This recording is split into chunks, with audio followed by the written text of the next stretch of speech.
योगयोगयोगेश्वराय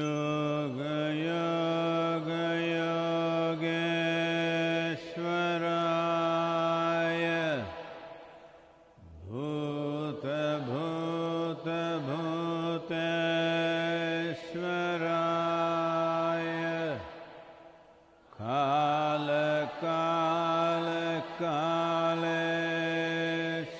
कालकालकालेश्वराय शिव शिव सर्वेश्वराय शम्भो शम्भो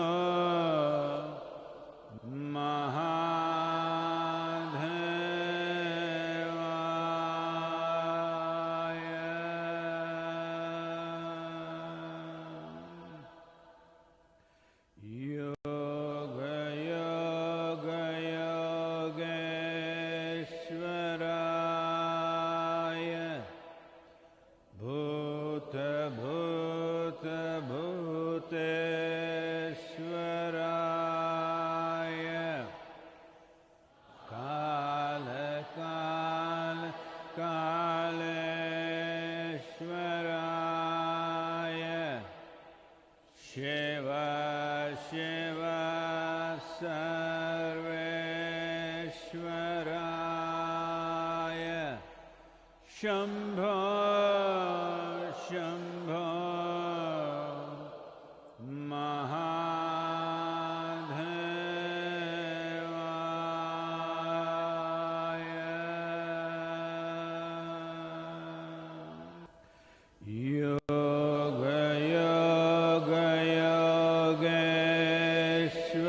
योगयोगयोगेश्वराय भूतभूतभूतेश्वराय कालकालकालेश्वराय शिव शिव सर्वेश्वराय शम्भो शम्भो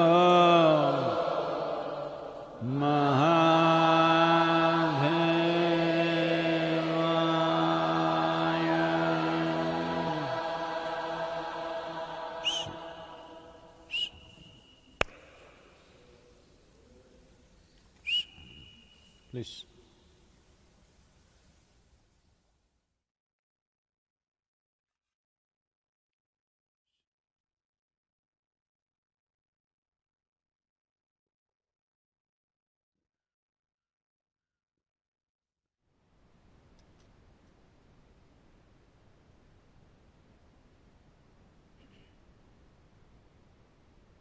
नमस्कारम। आप जहाँ कहीं भी हैं,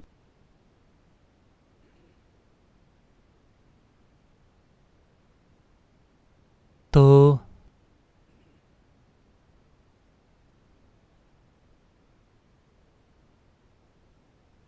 जैसा कि आप सभी को पहले ही पता होना चाहिए कि भारत में ऐसे लोगों की संख्या जो इन्फेस्टेड हैं माफ़ कीजिए, इन्फेक्टेड हैं, वो ज़्यादातर नियंत्रण में रही है। हमारे पास जितनी आबादी है उसे देखते हुए 735 ज़्यादा बुरी संख्या नहीं है, लेकिन इस संख्या में शायद थोड़ी कमी है, क्योंकि पक्के मामले का मतलब है कि वे जांच कराने गए थे लगभग 1 हफ्ते पहले, तो केस पक्का होने में 6 से 7 दिन लगते हैं। तो संख्या उससे थोड़ी ज़्यादा हो सकती है, लेकिन कई दूसरे देशों के मुकाबले ये काफ़ी हद तक नियंत्रण में है। मेरे ख्याल से हमने लॉकडाउन ठीक समय पर किया। इसके बड़े पैमाने पर आबादी में फैलने से पहले अभी भी जहाँ भी ये पक्के मामले हैं, हम ये पता लगा पाए कि वे कहाँ से आए थे।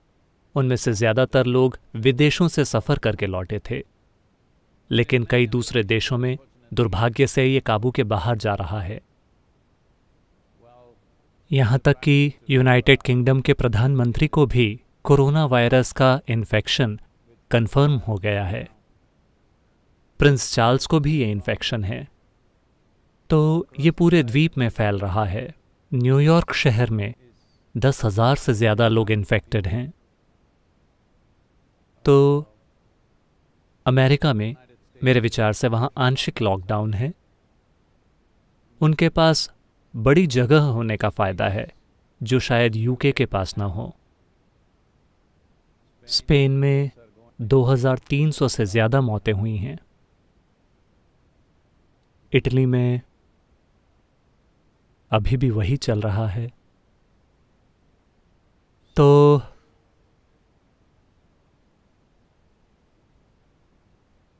परिस्थिति ऐसी ही है, लेकिन हम ये भी जानते हैं कि बहुत से लोग ठीक हो जाएंगे। लेकिन समस्या ये होगी कि किसी समाज या देश में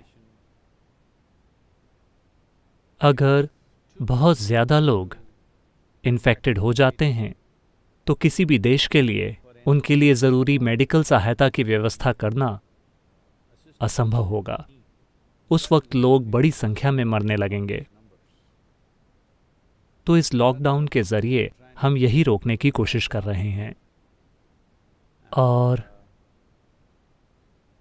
भारत में रणनीतियां हैं कि अगर वे राज्य के भीतर इसे रिलैक्स कर देते हैं तो भी राज्यों के बीच लॉकडाउन ज़्यादा लंबे समय तक चलेगा। शायद इसलिए क्योंकि वे अभी चल रही इन्फेक्शन की चेन को तोड़ना चाहते हैं।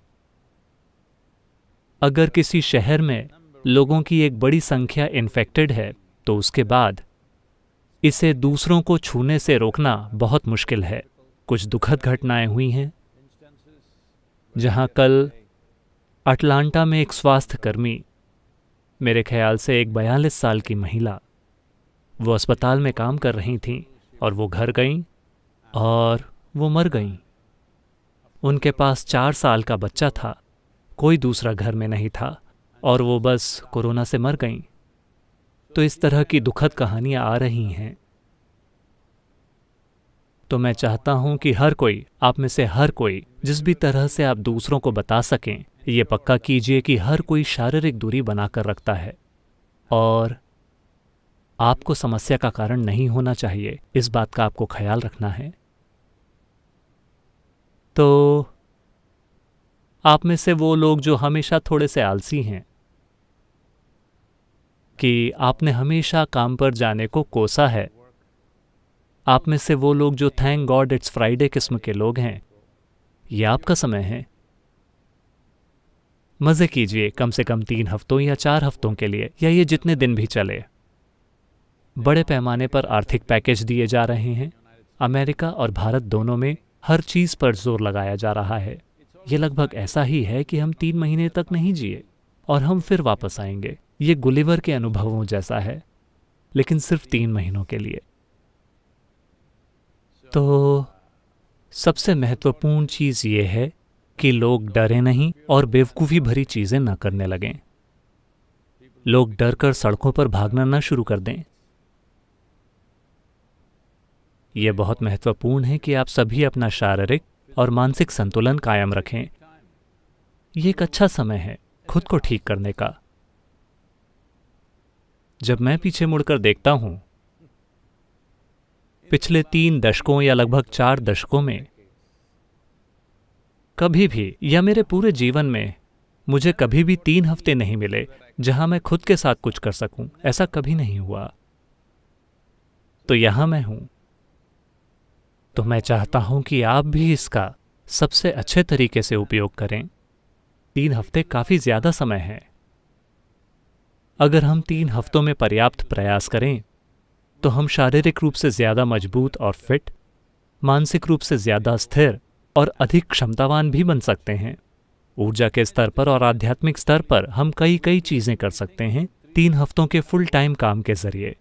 आप में से कई लोगों ने कार्यक्रमों में हिस्सा लिया है और देखा है कि 2 दिनों या 4 दिनों के कार्यक्रम में जीवन में एक बड़ा परिवर्तन आया है। 3 दिनों का भाव स्पंदन, जीवन उलट पलट हो गया।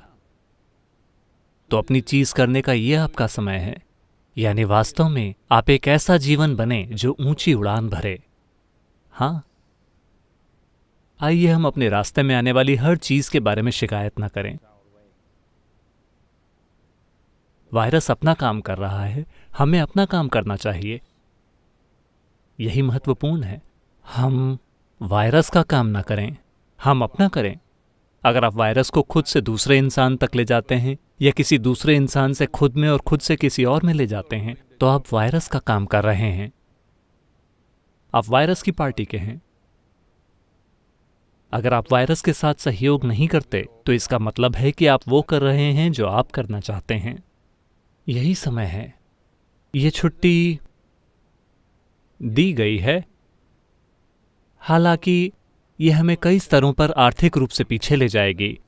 लोगों, परिवारों, समुदायों, देशों और पूरी दुनिया की अर्थव्यवस्था शायद थोड़ी पीछे लुढ़क जाएगी। चलेगा, मैं कह रहा हूं कि इससे चोट पहुंचेगी, इससे हम सबको चोट पहुंचेगी। एक संस्था के रूप में हमें इससे चोट पहुंचेगी, लेकिन चलेगा। शायद हम वैसे रहें जैसे हम 5 साल पहले या 10 साल पहले रहते थे। उस समय कुछ गलत नहीं था, सब कुछ ठीक था। हम उस तरह से रह लेंगे। तो सबसे महत्वपूर्ण बात यह है कि हम जिंदा हैं और हमारे पास छुट्टियां हैं। चलिए इसका अच्छा उपयोग करें। लेकिन लोग शिकायत कर रहे हैं, लोग कह रहे हैं सिर्फ 3 दिन, और कई लोगों को लग रहा है कि घर उन्हें दबा कर रख रहा है।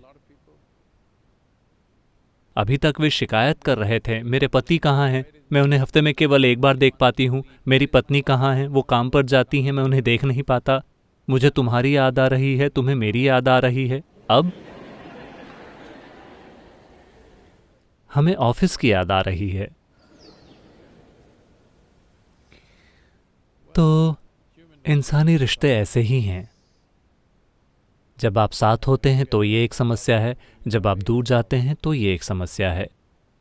जब वे दूर होते हैं तो केवल एक ही समस्या होती है कि आपको उनकी याद आती है। जब आप एक साथ होते हैं तो कई सारी समस्याएं होती हैं। ऐसा हुआ एक समय, शंकरन पिल्लई एक वीकेंड गोल्फ खिलाड़ी थे, यानी वो हर वीकेंड पर गोल्फ खेलते थे।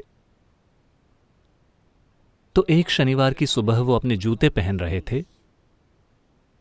उनकी पत्नी वहां आई और वो थोड़ी भावुक थीं। उन्होंने कहा, आप हर वीकेंड पर गोल्फ खेलने के लिए चले जाते हैं, आप मुझसे प्यार नहीं करते, मुझसे ज्यादा आप इस गोल्फ के खेल से प्यार करते हैं। शंकरन पिल्लई ने लेस को कसा और फिर कहा, देखो लक्ष्मी, ये सच है कि मुझे तुमसे ज्यादा प्यार गोल्फ के खेल से है, लेकिन मैं तुम्हें यह भी बता दूं कि मैं तुम्हें क्रिकेट, टेनिस और फुटबॉल तीनों से ज्यादा प्यार करता हूं।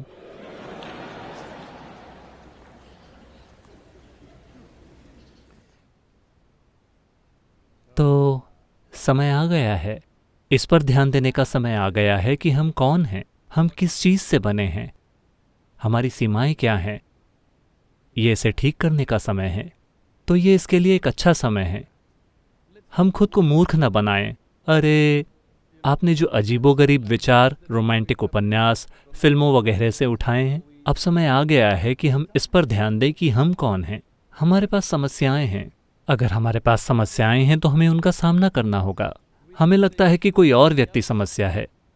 नहीं नहीं, इंसानों के रूप में हमारे पास समस्याएं हैं, उनका सामना करने का समय आ गया है।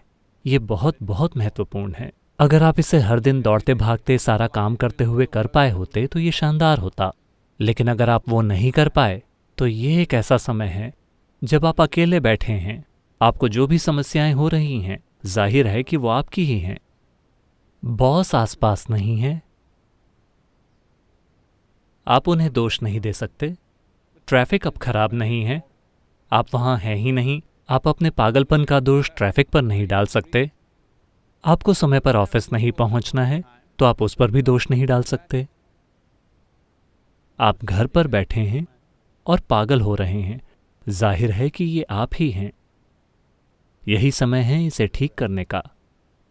मानवीय रिश्ते ऐसे इसलिए बन जाते हैं क्योंकि ज़्यादातर लोग सोचते हैं कि दूसरे व्यक्ति को मेरी खुशी का स्रोत होना चाहिए।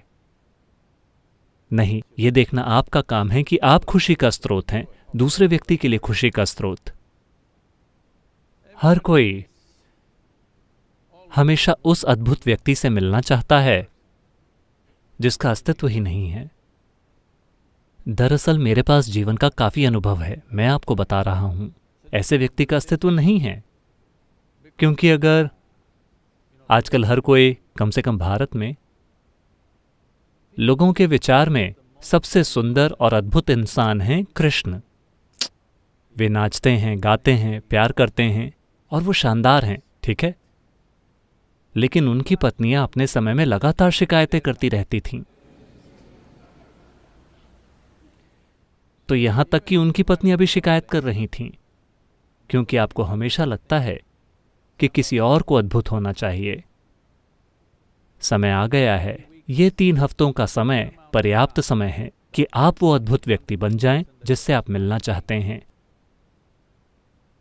आप वो शानदार व्यक्ति बन जाएं जिसके जैसा बनने की आप सभी से उम्मीद कर रहे हैं। यह आपका मौका है।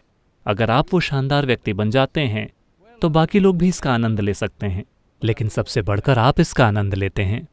ये सबसे अहम बात है। अगर आप यहाँ बैठते हैं, अगर आप एक शानदार इंसान हैं तो आप इसका मजा लेते हैं। हाँ, दूसरे भी इसका मजा ले सकते हैं, ये शानदार है। लेकिन अगर वो आसपास नहीं है तो आप खुद एक शानदार इंसान के साथ होने का मजा लेते हैं। आप हमेशा एक शानदार इंसान की कंपनी में हैं। इतना तो हर किसी को करना ही चाहिए। और अब इस वायरस ने आपको घर पर 3 हफ्तों की संभावना दी है। इसे करने का ये अच्छा समय है। आप में से कुछ लोग आश्रम में हैं, बाकी घर पर हैं। इसे करने का ये अच्छा समय है, बहुत अच्छा समय। चलिए इसका उपयोग करें। सवाल? सद्गुरु, पहला सवाल श्री एस उपाध्याय ने पूछा है। नमस्कारम सद्गुरु, ध्यान लिंग के बारे में बात करते समय आपने कहा था कि आप इस तक कहीं से भी पहुंच बना सकते हैं। पिछले कुछ महीनों से मुझे 24 घंटे आपकी लाइव प्रेजेंस अनुभव करने की तीव्र इच्छा है। मैं चाहे दुनिया में कहीं भी रहूं। क्या आप इसे संभव बनाने के लिए मुझे कोई साधना दे सकते हैं? लाइव की आपकी समझ क्या है? आप चाहते हैं कि मैं हर समय इंटरनेट पर रहूं? क्योंकि आजकल लाइव का मतलब ये नहीं है कि मैं जिंदा हूं। लाइव का मतलब है कि मैं ऑनलाइन हूं। तो चलिए इसे समझते हैं।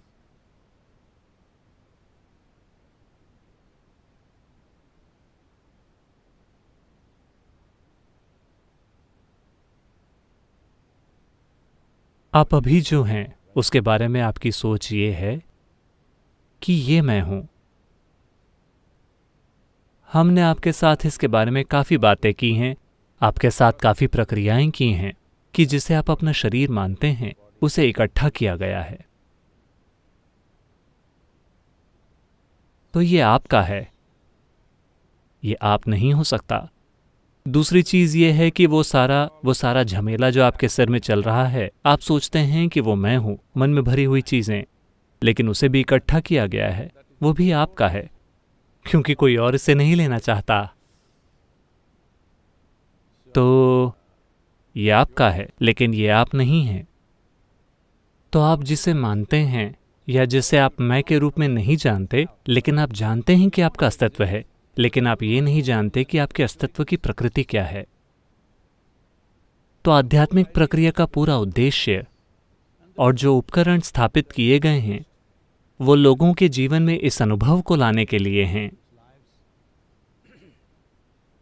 सभी साधन, चाहे वो ध्यानलिंग हो या योगेश्वर हो या मैं खुद, ये एक उपकरण है, ये कोई व्यक्ति नहीं है। उपकरण यह है कि उनके आसपास भौतिक से परे कुछ हो रहा है। हमेशा भौतिकता का आधार है एक तय सीमा रेखा। तय सीमा रेखा के बिना भौतिक प्रकृति नहीं हो सकती। तो जब भौतिकता से परे कुछ हो रहा हो तो सीमा जैसी कोई चीज़ नहीं होती, यहाँ और वहाँ जैसी कोई चीज़ नहीं होती। भौतिक केवल या यहाँ हो सकता है या वहाँ।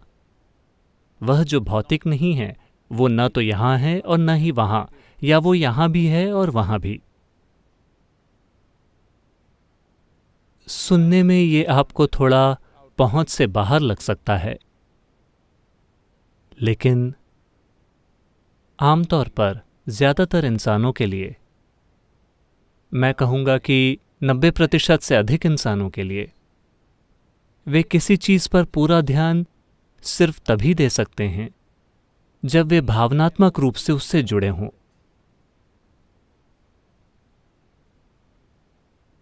बहुत कम लोगों के पास ऐसा मन होता है जो उन्हें बिना किसी भावनात्मक जुड़ाव के पूरी भागीदारी दे सके।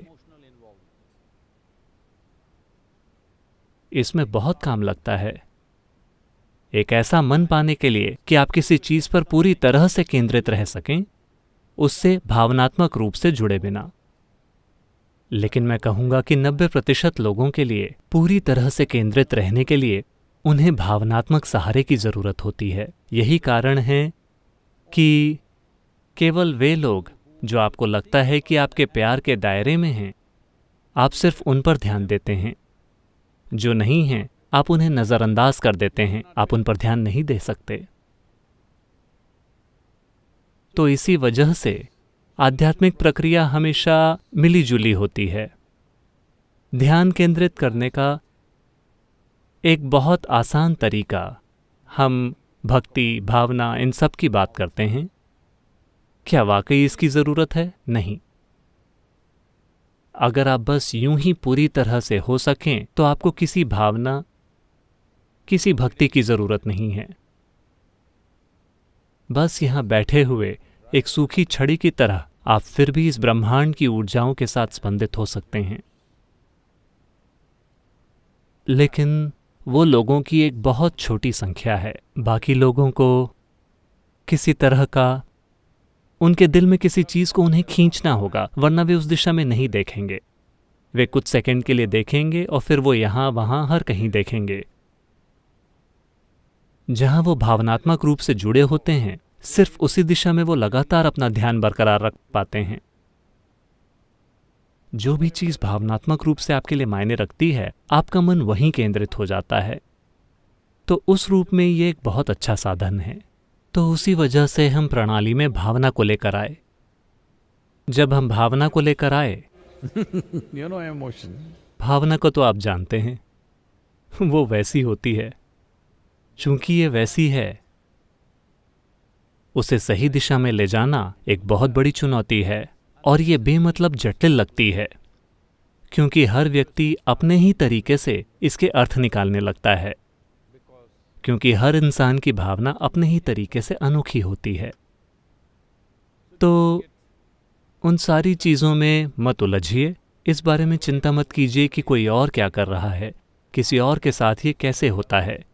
इसी वजह से ईशा में हमने हमेशा लोगों को अपने आध्यात्मिक अनुभव साझा करने से रोका है, क्योंकि दूसरे लोग कंफ्यूज हो जाएंगे। अगर आप कहते हैं कि मैं लेटा हुआ था, मैं बस लेटा हुआ था दुनिया के किसी दूसरे हिस्से में, आप चाहे जहां कहीं भी हों, मिस्टर क्या आचार्य, उपाध्याय, अरे सद्गुरु आए,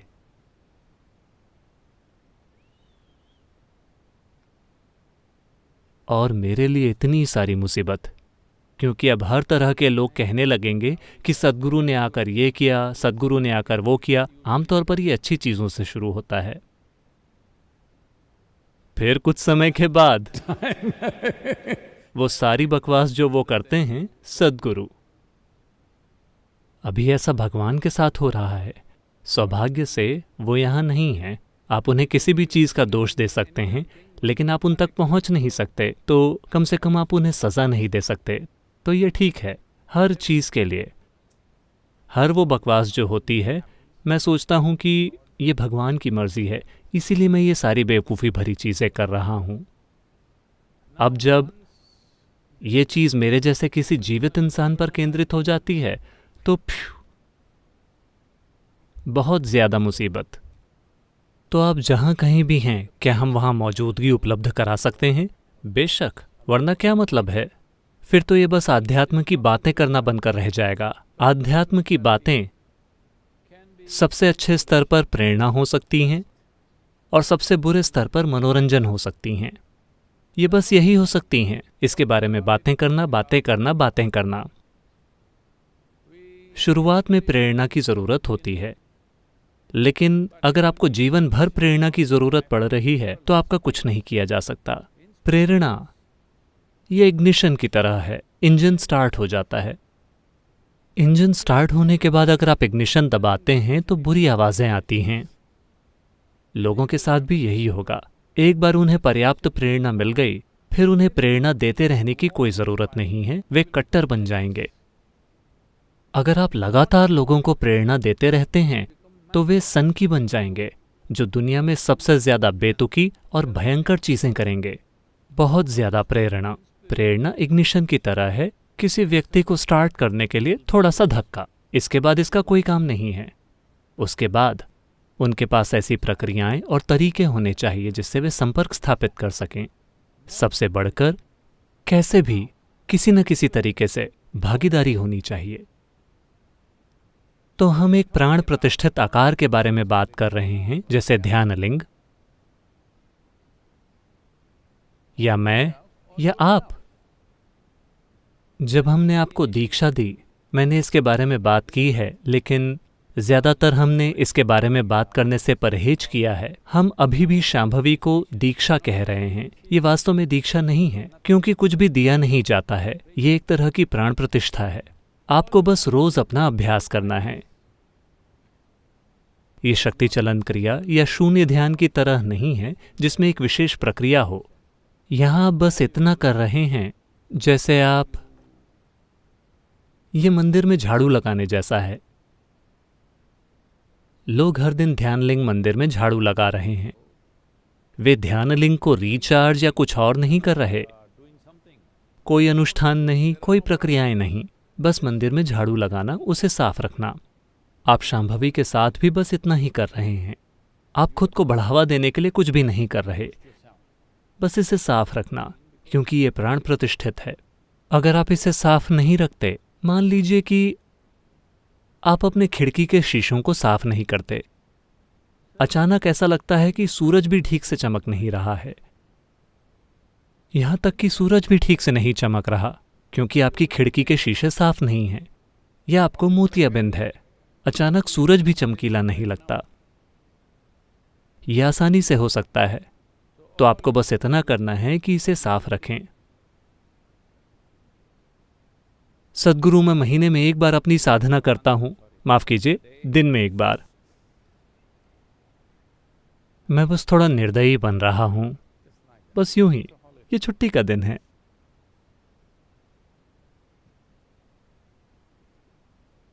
अगर आप हर दिन अपनी साधना कर रहे हैं तो कुछ हद तक ये साफ है, लेकिन शायद बाकी दिन के दौरान आप इसके प्रति पूरी तरह से बेखबर हैं। तो आप एक सरल सी चीज ये कर सकते हैं कि किसी चीज का उपयोग कीजिए, कोई भी चीज। शायद एक फोटो, शायद एक मंत्र, शायद बस कोई आवाज, शायद बस एक आपके फोन में एक रिमाइंडर, कोई भी चीज, कि मानसिक और भावनात्मक रूप से आप उस पहलू के साथ जुड़ सकें। दिन में जितनी बार हो सके उतनी बार। अगर आप अपनी आंखें बंद करते हैं तो सिर्फ वही दिखता है। फिलहाल अभी वो सारे फिल्म स्टार्स वगैरह दिख रहे हैं, तो इसलिए आप इसे महसूस नहीं कर पा रहे। ऐसा नहीं है कि ये मौजूद नहीं है। जब आप अपनी साधना करते हैं आप इसे महसूस करते हैं। दिन के दौरान आप इसे महसूस नहीं करते, क्योंकि आप दूसरी चीजों को नाचने देते हैं। आइटम नंबर्स हो रहे हैं।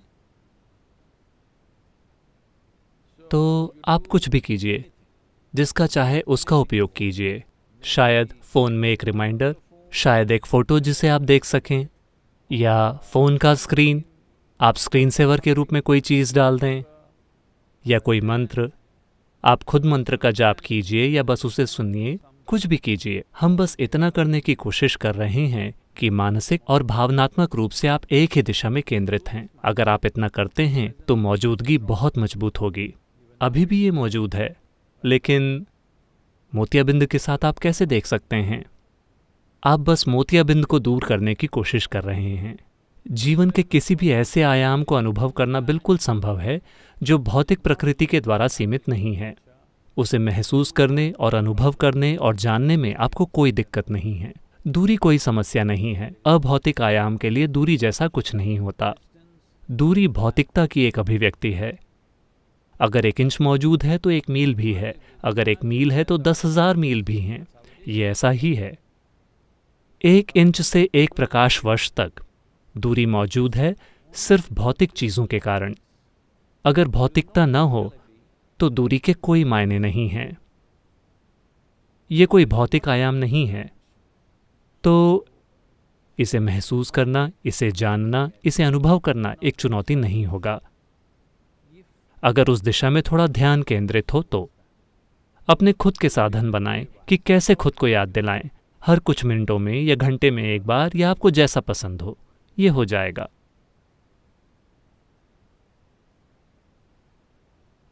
सद्गुरु, अगला सवाल सोनिया ने पूछा है। नमस्कारम गुरुजी, मैं बर्लिन से हूँ। बाहरी आवाज़ों के कम होने के साथ भीतर का शोर बहुत ज़्यादा शोर मचाने लगा है। क्या आप भीतरी कंपन और भीतरी आवाज़ के बारे में कुछ बता सकते हैं? वो बर्लिन से? आमतौर पर लोग मुझे गुरुजी नहीं कहते, क्योंकि गुरुजी एक आदर सूचक शब्द है। ऐसी चीज़ों से मुझे बहुत शर्मिंदगी होती है। सद्गुरु एक वर्णन है, जैसे कि ऑर्थोपेडिक या ऑप्थेल्मोलॉजिस्ट या गायनिक या न्यूरोलॉजिस्ट कहना। ठीक वैसे ही सद्गुरु सिर्फ एक वर्णन है। मुझे वर्णन से कोई आपत्ति नहीं है, क्योंकि इसका मतलब है एक अशिक्षित गुरु कोई भी धर्म ग्रंथों को लेकर मुझसे बहस करने नहीं आता, क्योंकि उन्हें पता है कि वैसे भी मुझे वो सब नहीं आता। बस ये पक्का करने के लिए कि हम उन चीज़ों पर बहस करने की कोशिश में समय नहीं बिताते जिनके बारे में हमें कुछ नहीं पता और जिनके बारे में हमने कभी कोई चिंता नहीं की। लेकिन गुरुजी एक आदर सूचक शब्द है, ऐसा मेरे साथ मत कीजिए। मैंने एक खास तरीके से जीवन जिया है। कहने का मतलब मैंने इस तरह से जीवन जिया है कि मेरे आसपास के लोग हमेशा कंफ्यूज रहते हैं, ये आखिर हैं कौन? ये मेरे लिए बहुत महत्वपूर्ण है, क्योंकि अगर वो कोई निष्कर्ष निकाल लेते हैं तो उनके साथ काम करना बहुत मुश्किल होगा। कंफ्यूज होना यानी कम से कम आपको एहसास है कि आप नहीं जानते, जो अच्छा है। अगर किसी को पता चल जाता है एक बहुत गहरे अनुभव से, तो उससे मुझे कोई दिक्कत नहीं है, वो एक अलग अवस्था है। लेकिन किसी के बारे में अच्छे निष्कर्ष निकालना जरूरी नहीं है, किसी के बारे में बुरे निष्कर्ष निकालना जरूरी नहीं है। तो सभी आदर सूचक शब्द यहीं से आते हैं कि लोग किसी व्यक्ति के बारे में अच्छे निष्कर्ष निकालते हैं। मैं कौन हूं, इसका मूल्य सिर्फ तब है जब आप मुझे बस यूं ही देखें, बिना किसी निष्कर्ष के। आप देखेंगे कि आप पूरी तरह से कंफ्यूज हो जाएंगे। आपने मुझ पर पर्याप्त ध्यान नहीं दिया है, क्योंकि ज्यादातर समय आप मुझे यहां सत्संग में या इस तरह की परिस्थितियों में बैठे हुए देख रहे हैं। तो आपने मुझे अलग अलग हालातों में नहीं देखा है। अगर आप मुझे अलग अलग हालातों में देखते हैं तो आप पूरी तरह से कंफ्यूज हो जाएंगे। ये बहुत अच्छी चीज़ है। इसका मतलब है कि आप कोई निष्कर्ष नहीं निकाल पा रहे हैं, क्योंकि निष्कर्ष मौत है। निष्कर्ष यानी अब कोई संभावना नहीं बची। अगर आप मेरे बारे में कोई निष्कर्ष निकालते हैं तो अनजाने में एक साधक के रूप में आप अपने बारे में एक निष्कर्ष निकाल लेंगे, यानी कि तलाश खत्म हो गई है। जैसे ही आप निष्कर्ष निकाल लेते हैं तो तलाश कहाँ है? आपका खुद को एक साधक कहना बिल्कुल अर्थहीन है। जहां तक आंतरिकता की बात है, भीतर या भीतरी आयाम शोर भरा नहीं बन गया है। ये कभी भी शोर भरा नहीं रहा। उस इलाके में शोर जैसी कोई चीज नहीं है। बात बस इतनी है कि चूंकि आप व्यस्त नहीं हैं, इसलिए आप मन में उलझ रहे हैं। ज़्यादातर लोग आमतौर पर सोचते हैं कि वे व्यस्त हैं, लेकिन अगर आप उनके जीवन को देखें तो 60% समय वे बस किसी चीज़ में उलझे रहते हैं। ये कुछ ऐसा है मानो जुगाली करना। कल क्या हुआ था, आप अभी भी उसे चबा रहे हैं। ये सुविधा आपके शरीर में नहीं है। गाय, बकरी, भेड़, उन सभी के पास ये सुविधा है कि वे आज खा सकते हैं और कुछ घंटों के बाद इसे वापस मुंह में लाकर जुगाली कर सकते हैं। आपको इस तरह की सुविधा आपके शरीर में नहीं दी गई थी, तो आपने अपने मन में एक बना ली है। यह एक विकास से जुड़ी समस्या है। आप 4 पैरों वाली अवस्था से बाहर आने को तैयार नहीं हैं और आप कल की बातों की आज जुगाली करना चाहते हैं। दक्षिण भारत के रहस्यवाद में और योग में हम लोगों को देखते हैं और अगर या वे आनंद ले रहे हैं या दुख पा रहे हैं सिर्फ उन चीज़ों का जो अतीत में हुई हैं। अतीत में हुई चीज़ों के कारण वे किसी चीज़ का आनंद ले रहे हैं, लेकिन अभी कुछ बिल्कुल अलग कर रहे हैं, ये समझे बिना कि वे बस पुराने फ़ायदों का आनंद ले रहे हैं और ये कभी भी खत्म हो सकता है। तो हम कहते हैं अय्यो प्रलय सादम। प्रलय सादम यानी पुराना चावल। इसका मतलब है ये पुराना भोजन है। पुराने भोजन का आनंद लेना जिसे हमने कल खाया था, ऊर्जा और ताकत के मामले में अभी भी यह हमारे शरीर में काम कर रहा है। इसी तरह हमने कल या 10 साल पहले या पिछले जन्म में क्या किया था, शायद अभी भी हमें उसका फायदा हो रहा हो, लेकिन अगर आप इसे बढ़ाने के लिए अभी कुछ नहीं कर रहे हैं तो ये खत्म हो जाएगा। पुराना खाना कुछ समय बाद सड़ जाएगा। जो बहुत शानदार था वो कुछ समय बाद बहुत गंदा बन जाएगा। दुनिया में बहुत से तथाकथित सफल लोग अपने जीवन के अलग अलग चरणों में से होकर गुजरते हैं कि वे अतीत के परिणामों और कर्मों का आनंद ले रहे होंगे और उन्हें लगता है कि सब कुछ शानदार है। वे लापरवाही से जीते हैं। एक दिन अचानक उन्हें यह झटका देता है। जरूरी नहीं है कि बाहर से, ज्यादातर ये भीतर से होता है। उनका अपना ही मानसिक ढांचा, उनका अपना ही शरीर इस तरह पलटी खाता है कि वे यकीन ही नहीं कर सकते कि उनके साथ ऐसा हुआ। ऐसा इसलिए है क्योंकि आप पुराने भोजन पर जी रहे हैं। ये महत्वपूर्ण है कि आप हर दिन ताज़ा भोजन पकाएं। ये बहुत महत्वपूर्ण है। इसी वजह से अभी का कर्म बहुत महत्वपूर्ण है। मैं चाहता हूं कि आप समझें कि आपकी आंतरिकता में कोई शोर नहीं है। आपकी आंतरिकता में कोई कंपन नहीं है। आपकी आंतरिकता में कोई आवाज़ नहीं है। ये सब आपके सिर में है। ऐसा इसलिए है क्योंकि आप पुरानी चीज़ों की जुगाली कर रहे हैं। अब अगर आप किसी काम में व्यस्त हैं तो आज आप अपने सिर में हो रही कुछ चीज़ों को भूल जाएंगे, लेकिन जैसे ही आपके हाथ में कोई काम नहीं होता फिर आप देखेंगे कि ये चलता रहेगा। तो मुझे क्या करना चाहिए? हमने आपको कई तरीके सिखाए हैं। आप इसे रोकने की कोशिश मत कीजिए क्योंकि आप इसे नहीं रोक सकते। एकमात्र तरीका यह है कि आप इससे खुद को दूर कर सकते हैं। तो खुद को दूर करने के कई तरीके हैं। अगर आप शांभवीय या शून्य कर रहे हैं तो निश्चित रूप से एक शक्तिशाली प्रक्रिया मौजूद है, वरना आप ईशा क्रिया कर सकते हैं। अगर आप इनमें से किसी भी चीज़ को नहीं जानते हैं अभी, तो एक आसान सी चीज़ ये है, आपको बस खुद पर गौर करना है और देखना है आप इस विशाल अस्तित्व में एक छोटे से प्राणी हैं। हम नहीं जानते कि ये कहाँ से शुरू होता है, कहाँ खत्म होता है। इस छोटे से मिट्टी के बॉल जैसे ग्रह पर आप यहाँ बैठकर सोचते हैं कि आप ही ब्रह्मांड का केंद्र हैं। ये एक बेवकूफ़ी भरा विचार है। सब कुछ इसी वजह से है क्योंकि आपको लगता है कि आप ब्रह्मांड का केंद्र हैं। ये बहुत बेवकूफ़ी भरा विचार है। इस बेवकूफ़ी भरे विचार से कई और बेवकूफ़ी भरे विचार आए हैं जिसे सामाजिक रूप से बुद्धिमानी माना जाता है। तो आप बस अपने विचारों को इस विशाल ब्रह्मांड के संदर्भ में देखें। अब ये वायरस आपके जीवन को चुनौती दे रहा है। अपनी नश्वरता के संदर्भ में आप जिन चीज़ों के बारे में सोचते हैं, जो चीज़ें आपको महत्वपूर्ण लगती है, उनमें से हर एक मूर्खतापूर्ण है। अगर आप देखते हैं कि आपका मन, आपके विचार, आपकी भावना पूरी तरह से बेवकूफ़ी भरे हैं, तो स्वाभाविक रूप से आप दूरी बना लेंगे। समस्या ये है कि आपको लगता है कि ये स्मार्ट है। जब ये आपको परेशान करता है तो आप इसे थोड़ा दूर करना चाहते हैं। नहीं, जो भी चीज़ आपको स्मार्ट लगती है वो एक तमगे की तरह आपके कंधों पर बैठी रहेगी, वो नहीं जाएगी, वो आपको नहीं छोड़ेगी। जैसे ही आप सोचते हैं कि आप स्मार्ट हैं, आपके विचार आपको नहीं छोड़ सकते। आप अपनी आंखें बंद करके नहीं बैठ सकते अगर आप एक बहुत स्मार्ट आदमी हैं तो। जब आप जानते हैं कि आप एक निरे मूर्ख हैं, आप अपनी आंखें बंद करके बैठ सकते हैं। जीवन के संदर्भ में, अस्तित्व के संदर्भ में आप वास्तव में कुछ भी नहीं हैं, ठीक है?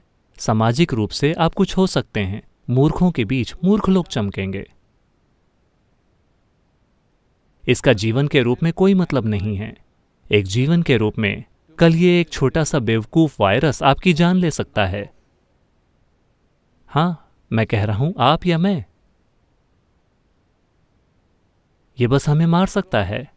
तो हम जो भी बड़ी स्मार्ट चीजें सोच रहे हैं उनके जरा भी मायने नहीं हैं। अगर आप ये समझ लेते हैं तो स्वाभाविक रूप से आपके और आपकी विचार प्रक्रिया के बीच एक दूरी होगी। जब आपके और आपकी विचार प्रक्रिया के बीच एक दूरी आ जाती है तो इससे फर्क नहीं पड़ता कि आप किस बारे में सोच रहे हैं।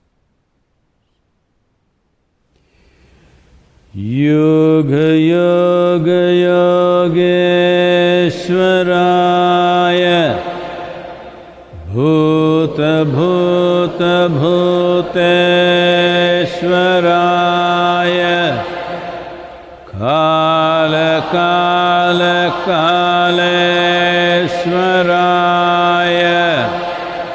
शिव शिव सर्वेश्वराय